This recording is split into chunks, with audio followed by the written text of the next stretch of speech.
a 11ª hora. Olá pessoal, bem-vindos a mais um episódio do nosso podcast. Hoje o podcast vai ser sobre a história da Ucrânia, porque nós na sexta-feira decidimos gravar 3 horas. 3 horas? Foi mais? 3 horas, eu acho que até foi mais. Acho que foi mais 3 horas de episódio e francamente não ficou propriamente aquilo que nós queríamos, portanto nós decidimos voltar a gravar e vamos fazer um segmento em princípio de 3 episódios sobre diferentes pontos da guerra e pronto, e acho que é mais simples, vocês assim não têm tanto tempo para ouvir de cada vez, porque senão fica demasiada coisa, demasiada informação e demasiado tempo a ouvir. Fica super pesado para as pessoas que estão a ouvir e depois acho que acaba por se tornar chato, não sei. Sim, porque depois estás ali 3 horas a ouvir sempre a mesma coisa e perdes o interesse. Portanto, não vale a pena. Se for, não sei quanto tempo é que estes episódios vão ter, mas a meu ver não devem chegar para aí 1 hora. Acho eu. Vamos lá ver. Esperemos. Pronto, pessoal, vamos lá começar. Espero que vocês gostem e que ao menos, pelo menos que estes episódios sejam informativos, obviamente, porque foram definitivamente para nós. Sim, e já agora podemos começar por dizer qual é o objetivo deste segmento de episódios. Sim. O principal objetivo eu acho que é fazer com que o público procure mais informações que estejam ligadas ao tema, ao conflito na Ucrânia, mas sobretudo sem se deixar levar pelo sensacionalismo mediático. Sim, porque o problema neste momento é a falta, não é propriamente falta de informação, porque falta de informação não há, é informação falsa ou manipulação de informação que nós temos vindo a observar até hoje, e foi isso obviamente que nos levou a escrever bastante no computador, obviamente, sobre este tema, a organizar tudo para podermos partilhar com vocês o nosso ponto de vista. Obviamente que isto não quer dizer que vocês tenham que tomar a nossa posição, porque aqui não há posições para ser tomadas, mas pelo menos ouçam e depois tirem as vossas conclusões. É isso. E é óbvio que se falarmos um pouco da causa humanitária, que a causa humanitária acaba por ser sem dúvida o que é mais importante nisto tudo, porque é as populações que sofrem devido às decisões dos seus governos. Mas pronto, neste episódio não estamos propriamente aqui para falar da causa humanitária. Já sabemos que a máxima ajuda deve ser dada às populações. E acho que a maior parte dos países estão a fazer isso, nomeadamente sim, Portugal. Estou bastante definitivamente. contente Aqui também, com a atitude que eles tiveram nesse sentido. Mas acho que aqui neste episódio o objetivo é mais falar sobre coisas mais concretas. Neste caso podemos também começar por explicar um bocado o que é a geopolítica. Portanto, a geopolítica é um bocado a raiz do que se passa na Ucrânia. A questão da geopolítica basicamente, a geopolítica é a parte da geografia que trata da questão da disputa do poder mundial, ou seja, das relações entre os Estados, países e dos meios utilizados para atingir esses mesmos objetivos, sejam eles objetivos económicos, políticos, militares, demográficos ou geográficos. Normalmente, todas estas situações, todos estes diversos contextos estão interligados entre si. Outro ponto, por acaso, que nós achámos interessante falar, e eu peço desculpa se estou um bocado esquisita a falar neste podcast, mas o Albert está aqui que não me deixa mentir. Na sexta-feira estava extremamente irritada quando estávamos a filmar um podcast, porque esta situação mexe comigo. Portanto, peço desculpa desde já se estamos com um bocadinho de falta de energia, mas é porque este assunto também é pesado e exatamente por isso é que eu queria. Ou seja, nós temos aqui uma pergunta que é: o que é que esta guerra tem diferente das outras? Esta guerra não tem nada de diferente das outras, a não ser nas costas da Europa e estar a ser altamente mediatizada. E as pessoas basicamente agora, ou seja, já aconteceu tantas guerras até agora e muitas das pessoas nem falavam delas, mas agora estamos a falar imenso sobre isto porque teoricamente aos nossos olhos estamos a ser afetados diretamente por esta porcaria que está a acontecer. Sim, e há um pretenso risco que isto possa chegar eventualmente a afetar mais países da Europa para além da Ucrânia. Exato. Eu acho que também essa é uma das preocupações das pessoas Mas é preciso ver que também muita desta preocupação é devido precisamente ao sensacionalismo das informações e dos meios de comunicação em geral. Definitivamente. Vamos começar. Sim, vamos falar um bocadinho sobre a história da Ucrânia. Por acaso foste tu que quiseste pôr este bocadinho na informação, eu acho que até é bom realmente ter este bocadinho, porque tu consegues entender um bocado do que é a Ucrânia e como é que ela foi composta ao longo dos anos. Portanto, se queres que eu diga? Não, se quiseres. Pronto, ok. Portanto, a Ucrânia, eu prefiro ler do que estar aqui a dizer coisas que não são verdade, mas segundo aquilo que nós temos aqui, a Ucrânia foi composta por vários países. Temos a comunidade polaco-lituana, a Áustria e a Hungria, o Império Otomano e a Rússia dos Czares, ou o Império Russo. O antigo Império. Exatamente. E depois disto, tornou-se um país membro fundador da União Soviética. Pronto, no início foi um dos primeiros. 1900 e qualquer coisa. 9, acho que foi. 19, por aí. Sim, por aí. Penso que sim, no início do... Ou seja, foi um dos países que... Foi um dos países fundadores, quer dizer que foi um dos países que compôs a União Soviética desde os seus inícios. Sim, desde os inícios, exatamente. Portanto, podemos também, aproveitando aqui esta pequena explicação, ver desde já que existem várias comunidades que fazem parte, ou vários tipos de background, vários tipos de civilizações, se quisermos dizer assim, que fizeram parte e que compuseram essencialmente o que são as populações da Ucrânia e o que são os cidadãos da Ucrânia.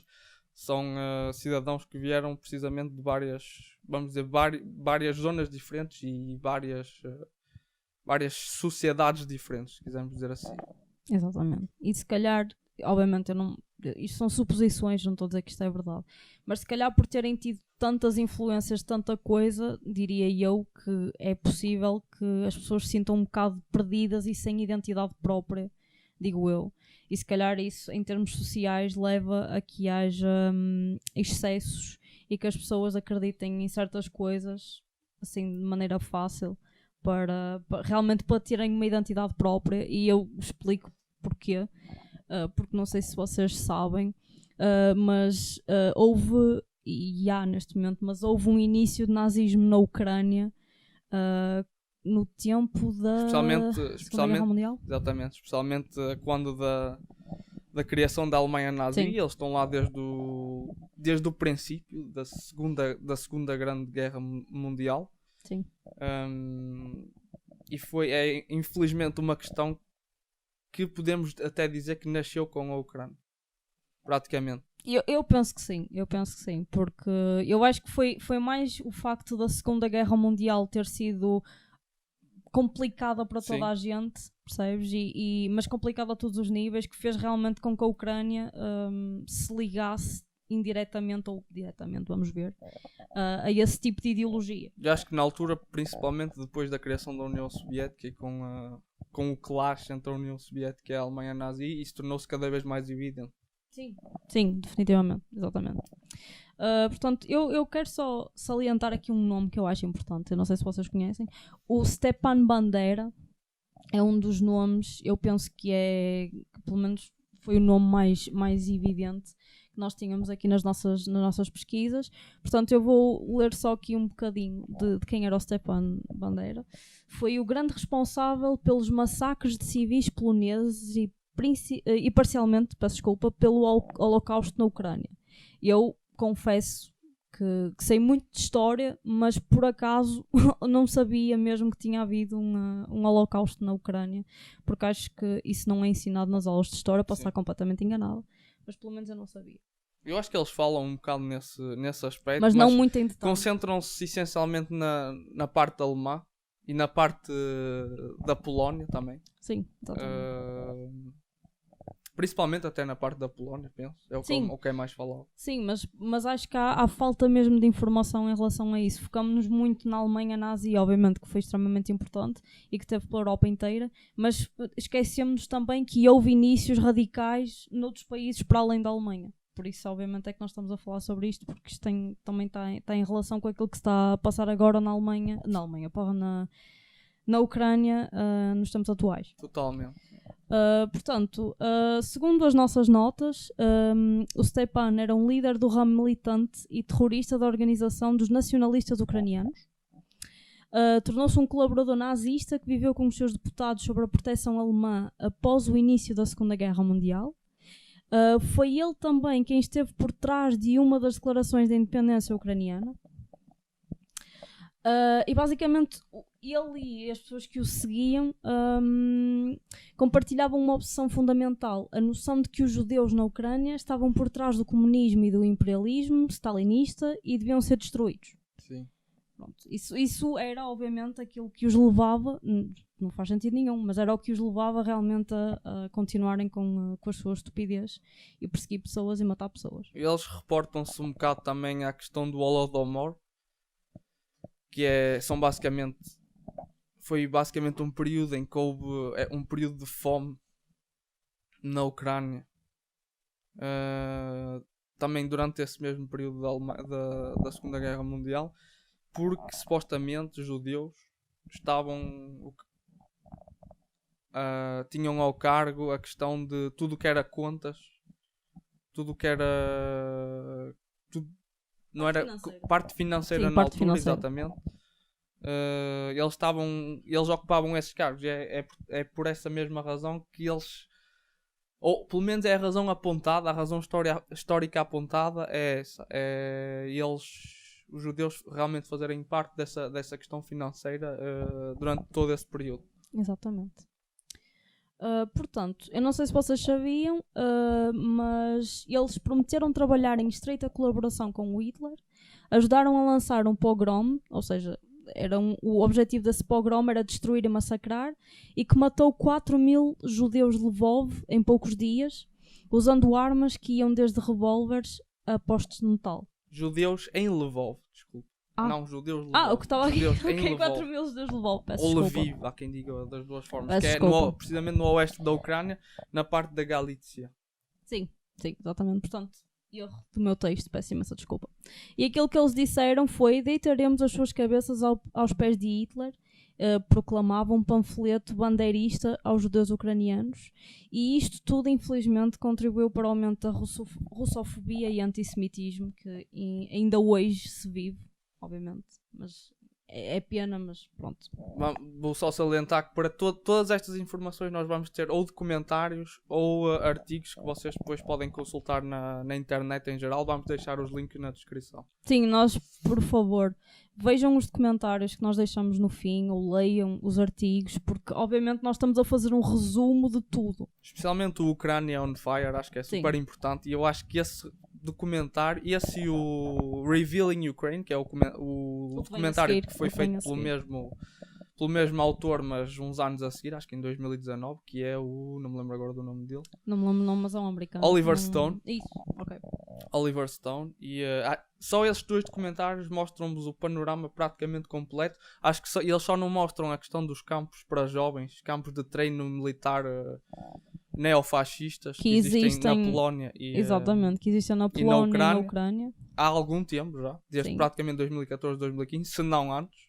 Eu não sei se, provavelmente na edição nós vamos pôr um cartaz, pelo menos nós encontramos um cartaz oficial dos Azov que existem na Ucrânia, que realmente está a chamar crianças entre os 7 e os 18 anos. Certo?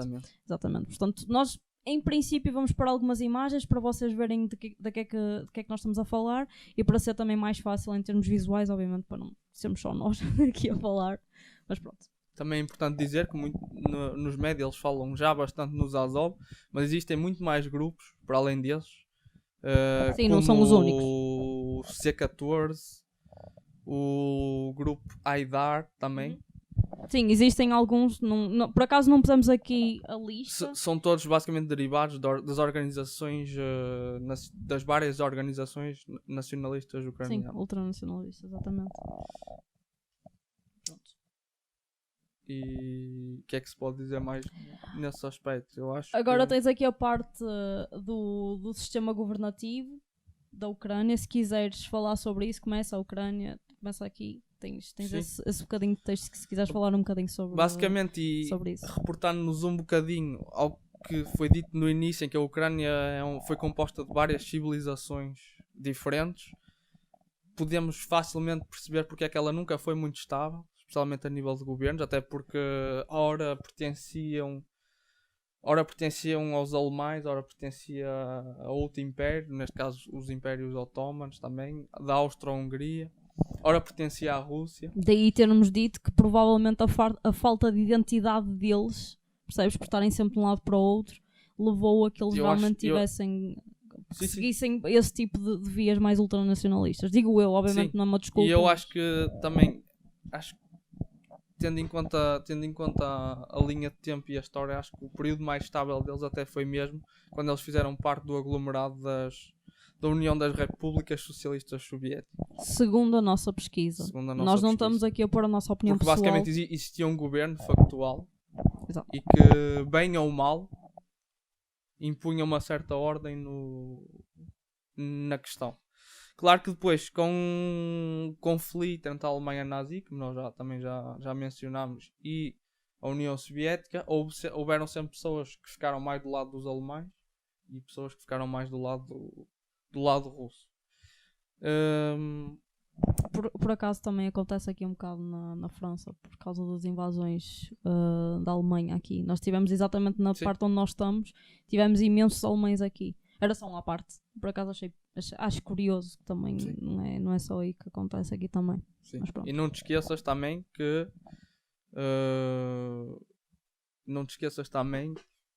existe sempre aquela questão do como é que ele se chama? Não me lembro agora. Também não é importante.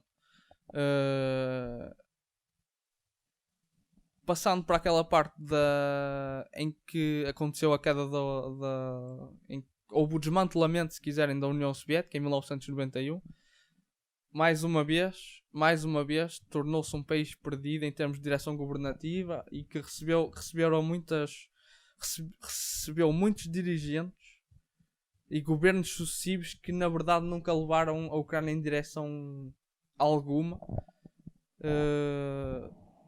Basicamente porque alegadamente só tinham governos corruptos. Sim. Exatamente. Por causa dessa falta de estabilidade. Em que nunca desenvolveram muita indústria ucraniana. Sim, desenvolveram, claro que sim, mas não significativamente, e em que as pessoas continuaram a viver num limite de pobreza e que não ajudou em nada o desenvolvimento do país e só contribuiu para se quiseres, para a alienação da própria população ucraniana. Sim, a instabilidade. E é precisamente nesses períodos de desespero e de alienação, peço desculpa,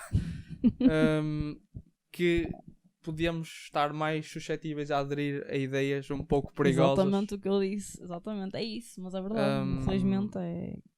E que foi basicamente um bocado esse o rumo que a Ucrânia tomou e que a sua população escolheu. Exatamente. Portanto, o que nós estamos a dizer, vamos avançar agora um bocadinho para 2014, onde aconteceu o Euromaidan, que inicialmente começou como protestos pacíficos pela população ucraniana e acabou por se tornar num confronto sangrento, mesmo muito agressivo, entre grupos armados da extrema-direita e a polícia, culminando na morte de imensos civis. Sim, eu acho que até 2018, 2019, houveram mais de 14 mil mortes entre civis e soldados, quer de um lado, quer do outro. Sim, definitivamente. Quer do lado englobando a parte russa e a parte ucraniana. Sim, exatamente. Então, depois disso, houve um golpe de Estado que retirou o presidente Viktor Yanukovych do poder e substituiu pelo Poroshenko. Basicamente. E quem é um bocado importante falar, porque Poroshenko é o presidente que esteve antes do Zelensky. Desculpa, só ia dizer que ele foi presidente da Ucrânia de 2014 a 2019. Exatamente. Era só isso. Até precisamente antes de iniciar o mandato do Volodymyr Zelensky. Sim. Durante a presidência dele, em 5 de setembro de 2014, por exemplo, assinou o protocolo de Minsk entre os representantes das duas repúblicas principais do Donbass, ou seja, Lugansk e Donetsk, a este da Ucrânia, precisamente, mais a este da Ucrânia. Mas este acordo revelou-se insuficiente e os conflitos continuaram, provocando mais, como eu tinha dito, 14 mil mortos. Num espaço entre 2014 e 2020, aliás.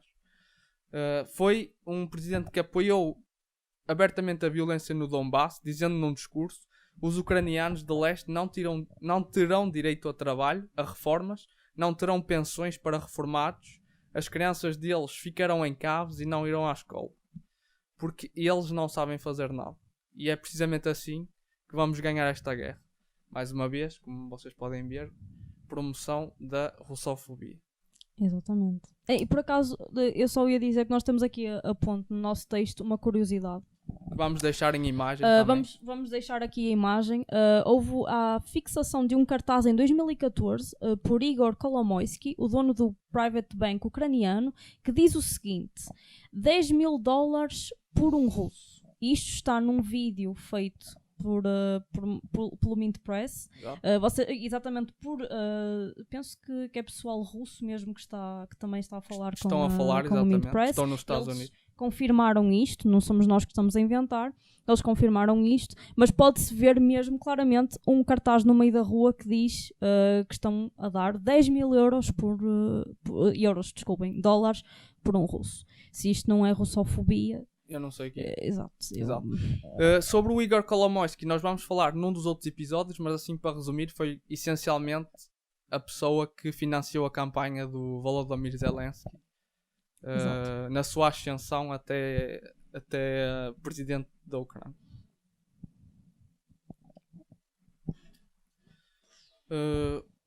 Ainda na presidência do Poroshenko, com o apoio dos Estados Unidos, passou o orçamento ucraniano militar de 1 para 5% em 2018 e propôs a não renovação do tratado entre a Ucrânia e a Rússia, ou seja, por consequência de um incidente armado entre navios ucranianos e russos no Mar de Azov, se não estou em erro, ou seja, no mar do Black Sea, no Mar Negro, em baixo. É basicamente ao largo de Sebastopol e ao largo da Crimeia. Sim, exatamente, mesmo à beirinha da Crimeia, que é um ponto extremamente importante. Da Crimeia, entre basicamente Crimeia e Odessa. Pronto, no Mar Negro. Sim.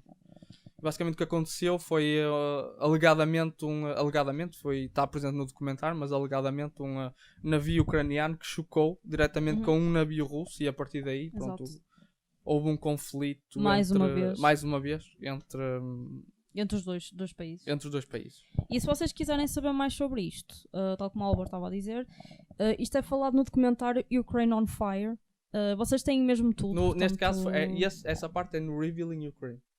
Nós apontamos aqui que era no Ukraine on Fire. Pronto. Sei que eu estava a dizer isso. Eu penso que é no segundo, mas num ou noutro ele está lá. Eu acho que eles falam um bocadinho no primeiro e depois falam mais em detalhe no segundo. É possível. Porque no segundo eles também falam dos confrontos que houve em 2014, em detalhe mesmo, analisado por um professor, se não estou em erro, do Canadá. Exatamente. Portanto, pronto, um dos dois tem todas as informações se vocês quiserem saber mais um bocadinho sobre isto. A tal criação, vou já deixar aqui, dos campos militares ultranacionalistas para jovens dos 7 aos 18, também temos o tal cartaz.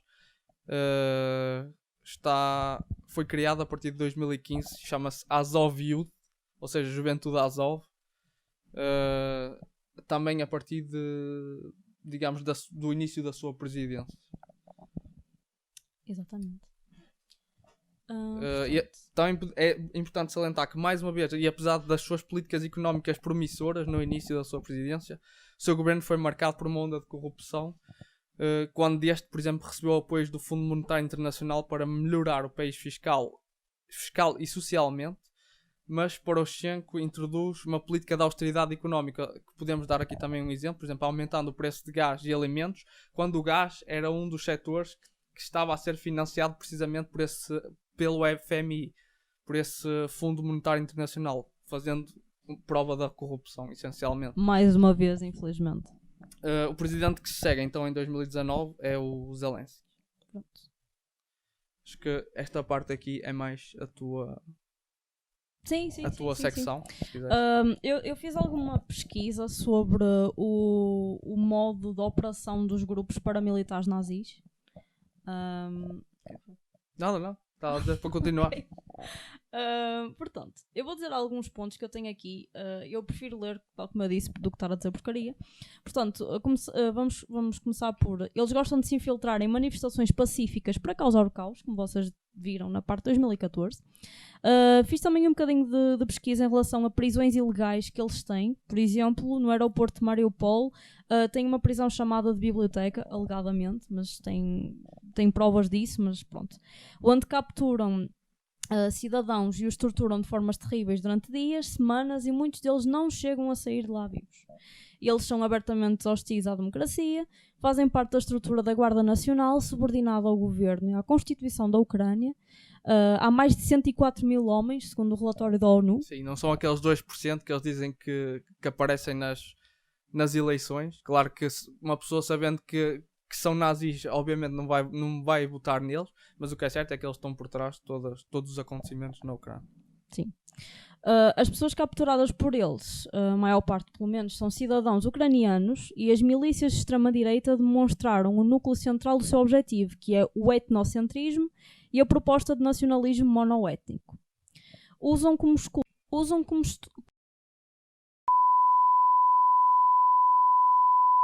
escudo desde o início da guerra com a Rússia a população ucraniana, escondendo-se em escolas e outros edifícios públicos. Há também relatos de bombardeamentos da parte dos batalhões nazis a jardins de infância e hospitais, alegadamente, mas por acaso há relatos de jornalistas independentes que mostram isso claramente nos vídeos deles e falam diretamente com a população ucraniana, que lhes confirma estas... Sim, que os bombardeamentos acontecem basicamente do lado ucraniano. Exatamente. Provêm do lado ucraniano. Exatamente, mas vocês depois podem ver tudo na descrição. Portanto, também atacaram uma marcha de mulheres no Dia Independente das Mulheres, em Mariupol. Outras curiosidades aqui. O Vadim Troyan, antigo comandante-geral do batalhão Azov, torna-se chefe da polícia da região de Kiev de 2014 a 2021. O governo ucraniano toma a decisão de manter apenas o ucraniano como idioma oficial, mais uma vez trazendo conflitos entre a população que gosta de falar russo e que tem o direito de falar russo também. Os manifestos contra esta lei têm início no Donbass. Acordos de Minsk, proteção proposta pela Rússia com o suporte da OSCE, ou seja, foi um pedido de autonomia para as regiões do Donbass e Luhansk. E a Alemanha e a França são os mediadores desta situação. A anexação da Crimeia à Rússia, por meio de uma votação unânime, tem mais de 90% de votos a favor por parte da população da Crimeia. Isto também está no documentário Ukraine on Fire, em que vocês veem que mais de 90% da população, quase 100%, foi mesmo só 2 ou 4% que não votaram a favor da anexação. Podemos fazer um pequeno screenshot disso, se quiser. Sim, sim, exatamente, podemos. Exatamente. Em abril do mesmo ano, os conflitos no Donbass têm início por iniciativa dos exércitos ucranianos. Essa parte posso dizer que já falámos também. Pronto. Houve mais de 14 mil. Houve mais de 14 mil pessoas a morrerem nos confrontos entre 2014 e 2022. E finalmente, nos dias de hoje, na 24 de março de 2021, Zelensky dá ordens para começar uma ofensiva com o objetivo de recuperar a Crimeia. E, mais uma vez, os confrontos continuam e intensificam-se. E a 16 de fevereiro de 2022, o cessar-fogo é de novo violado pelo exército ucraniano. E o Putin decide levar em diante a operação militar em que nos encontramos hoje em dia. Exatamente. É importante salientar que podem ver também esta mesma questão nos tais relatórios da OSCE e, por exemplo, o Jacques Beau, que é foi um senhor que foi um membro integrante da Central de Inteligência Suíça. E ele fala nisso na entrevista em francês, para quem perceber francês, que também vamos deixar na descrição. Mas caso vocês não... Além disso, ele tem um livro, era só isso que eu ia dizer. Ok, desculpa. Não, eu ia dizer, caso vocês não percebam alguma coisa, vocês podem nos mandar uma mensagem, e se nós conseguirmos traduzir algumas das coisas, se necessário, pronto, também estamos disponíveis. Se for uma frase ou outra, não nos faz diferença nenhuma. Sim, era mais problema. Isso, é só dizer. Eu só ia dizer que ele escreveu um livro chamado Putin Mestre do Jogo, em português. Mestre do Jogo, ponto de interrogação. E que em que fala precisamente sobre todos esses detalhes, o envolvimento dos Estados Unidos na matéria e essencialmente é isso, tal como ele falou precisamente nesses tais relatórios da Organização para a Segurança na Comunidade Europeia, acho que é assim, na Comunidade Europeia. Sim, penso que sim. Em que basicamente eles tinham à volta de 600 pessoas na fronteira entre a Ucrânia e a Rússia, precisamente, que confirmaram através de um número bastante impressionante, em que esse mesmo número demonstrava que o cessar-fogo foi maioritariamente violado pelo exército ucraniano. Neste caso, o exército ucraniano entendemos por as tais forças paramilitares neofascistas Que gostam muito de causar caos nos países. Exatamente. Eu queria só acabar a minha parte agora das informações com o que é preciso ter em conta com estas situações, que eu acho que é extremamente importante nós termos noção de que só porque estamos a ver agora o que está acontecendo na Ucrânia não quer dizer que forças fascistas e neonazis também não estejam um bocadinho por todo lado na Europa. Exatamente.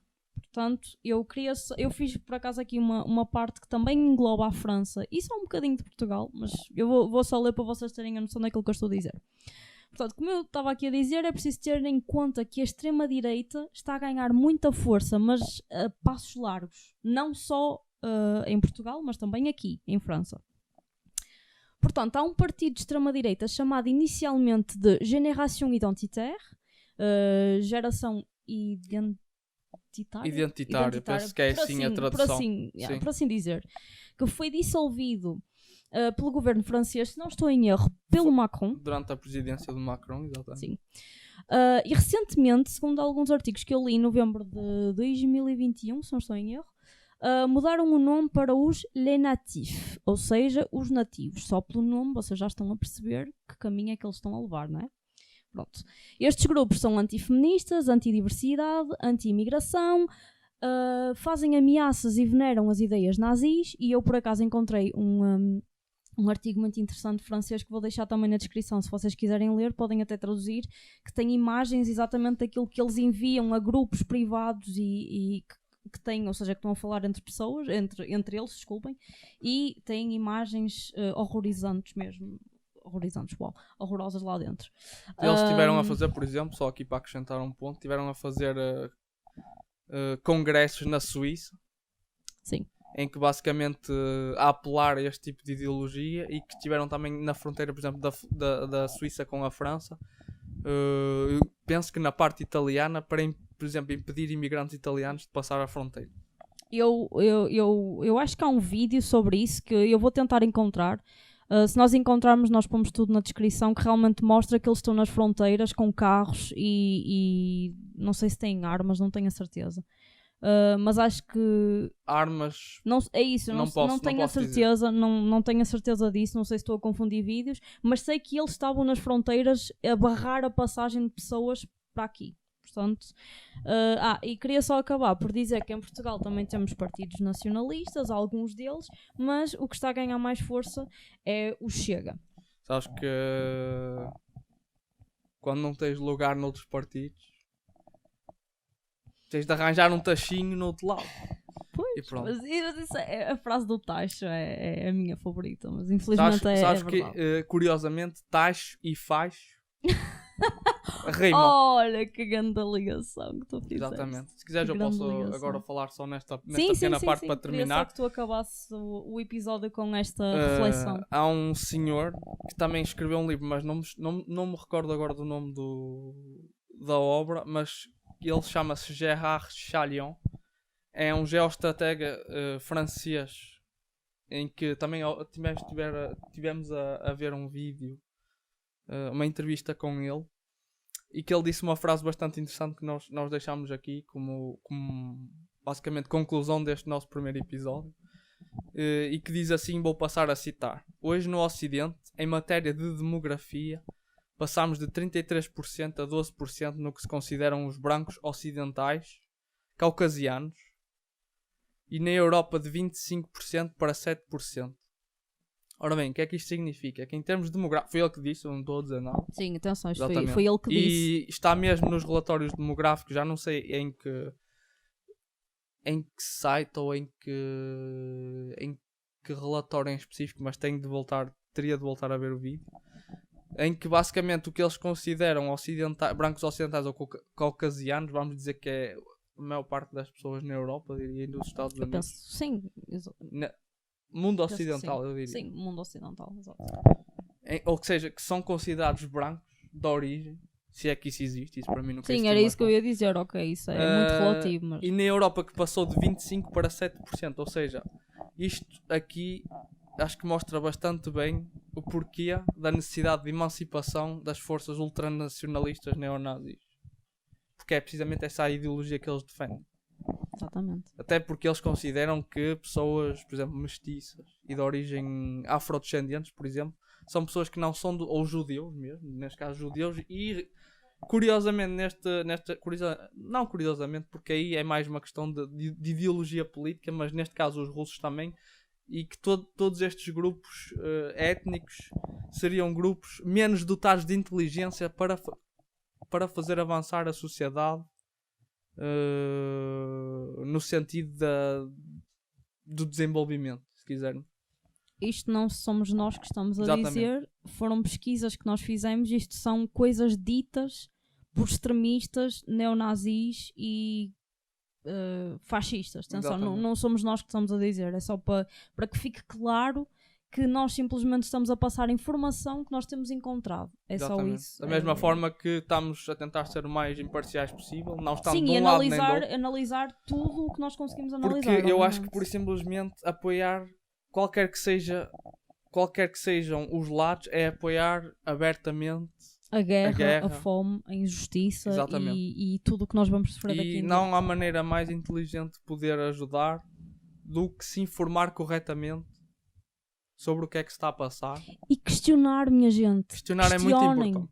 Questionem tudo aquilo Aliás, que vocês ouvem. um dos nossos pontos principais é essencialmente esse mesmo, que é demonstrar Sim, a questão mediática e a questão Exatamente. do sensacionalismo e a manipulação que acontecem, especialmente a nível da rádio e da televisão, mas também muito na internet. Muito na sim. internet. Sim. Porque A manipulação de imagem, a Exatamente. manipulação de vídeo, a manipulação de texto. Hoje em dia é Tudo. super fácil de se realizar e está sem dúvida a ser utilizada pelos meios de comunicação para... Eu só queria acrescentar uma coisa. Nós estamos a viver uma guerra física, uma guerra obviamente psicológica também, porque é difícil psicologicamente, acho eu pelo menos, é o que eu acho que para muita gente está a ser difícil psicologicamente, mas também estamos a ter uma guerra tecnológica, porque as pessoas inventam imensas coisas e põem na internet, manipulam isto e aquilo e põem na internet, e especialmente jovens que estão na internet veem um vídeo ou outro, pronto, é isto que está a acontecer, sem procurarem mais, porque acham que aquilo que passa no TikTok ou isto ou aquilo é verdade, mas não é. Automaticamente Por verdade. favor, façam as vossas pesquisas. Não é, e vamos falar, penso que se não estou em erro no terceiro episódio, vamos entrar mais em detalhe sobre alguns exemplos desta mesma manipulação. Sim, E eu acho é que importante. para este episódio essencialmente é tudo que temos para dizer.